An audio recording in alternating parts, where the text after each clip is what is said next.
Hey folks, how we doing? Look, that last video that I made, we're gonna have to back off of that a little bit. All right? I know you guys can appreciate that, but definitely go check out that doc. Go check out that doc if you really, really want to understand how he got how he got elected. And so all those folks that were thought it was for the price of eggs, all those folks that actually believed it was because of their privilege that they hold here in the United States. Yeah, that's true, but not not what they were thinking. But see, for them, it doesn't matter how it happens.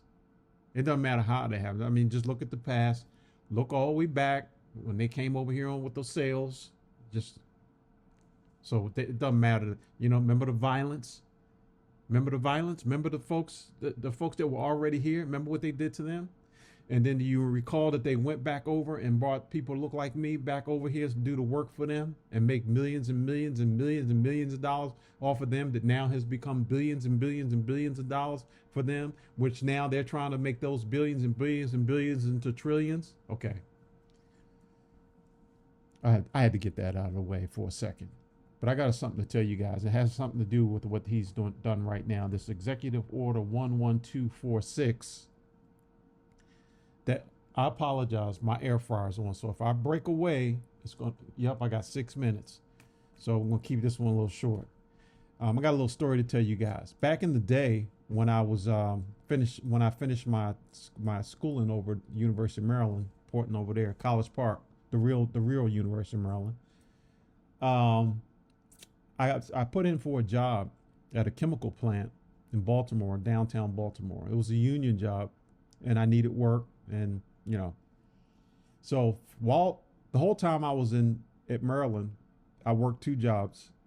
Well, shit, more than that now that I think of it.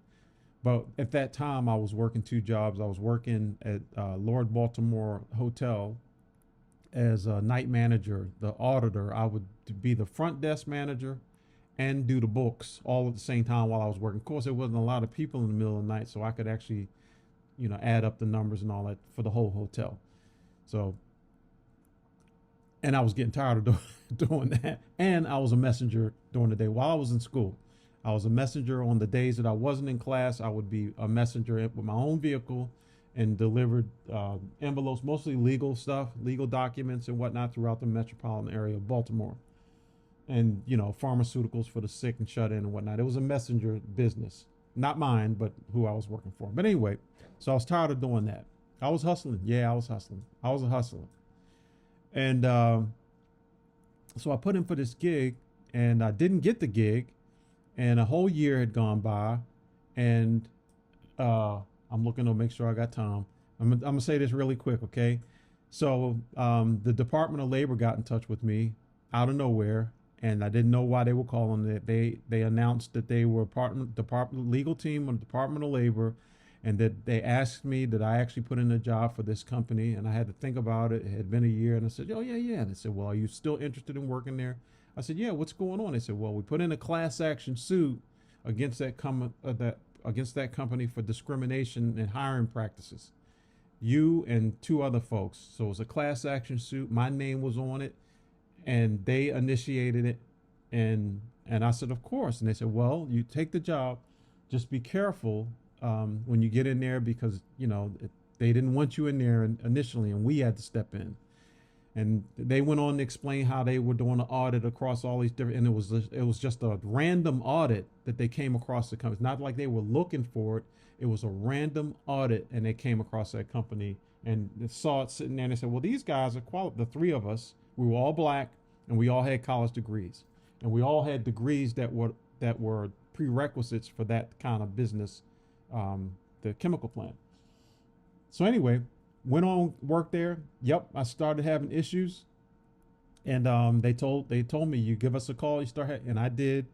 So they dropped the grievance. All that happened, and I'm saying all that to say the reason that these entities in government are there for a purpose, and it all happened back in 1965 when this executive order came down to protect and help folks like us to stop people from from discriminating against us.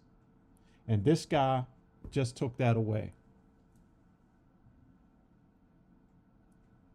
And all this that he's doing was in Project 2025, and we tried to warn you. Myself, I've got the receipts. I've got the receipts. Okay. Myself, I know Joy Reid. I know Ali Veshi on his show. He had the whole book and put it on his desk and said, y'all need to read this. This is what they're talking about. So those folks now are going to be in his cabinet, the ones that authored that. Okay? All right. That's a lot, but very important. So just be careful. This stuff is happening. Effing and around and effing and knowing. See you guys in another video. Take care of yourselves.